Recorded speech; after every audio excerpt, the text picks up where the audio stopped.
The End of Oak Street is a new movie with a very interesting premise. Some solid performances by Hathaway and McGregor, but I was feeling something that could have been much better than what I actually saw. It ultimately becomes a decent movie. The End of Oak Street is one of those movies where the idea behind it is so much more interesting than the actual movie. It does have its strong points, but it could have been so much better. There is a premise here that could have supported something deeper, meaningful, more suspenseful, or simply more memorable. Yeah, that's it. Instead, the execution often feels like an after school special that was stretched out into a full length feature film. At times, it reminded me of those Saturday afternoon movies in my old area where Channel 5 in New York used to show. The kind of movie you could sit down and watch. Yes, you would be entertained, but right after the movie's over, you just got up and moved on without thinking about it much afterwards. And to me, that's not necessarily an insult. The movie is watchable. It has enough going to keep your attention, but it consistently feels like it's stopping short of what it could have been. The biggest problem is the script. The premise gives the movie an opportunity to say something or do something meaningful. But this writing is atrocious. It doesn't always know how to get the movie to where it needs to be.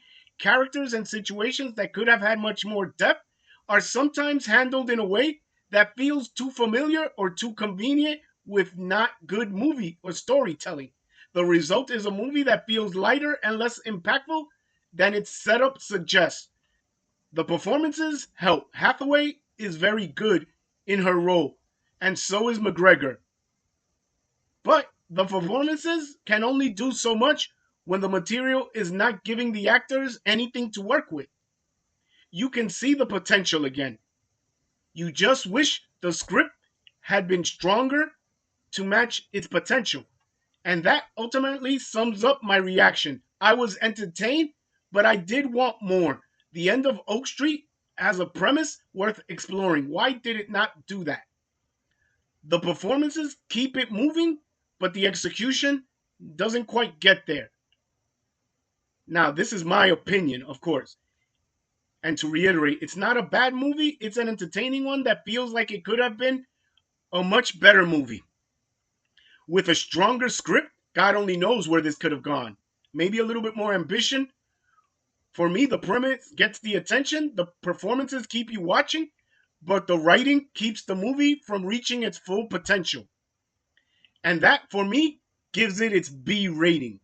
If you enjoy honest movie reviews that separate the hype from the reality, please hit subscribe. New releases every Tuesday, classic reviews every Friday, and I will try to make shorts throughout the week. Remember, keep your expectations realistic and your mind open, and you might actually enjoy some of these movies.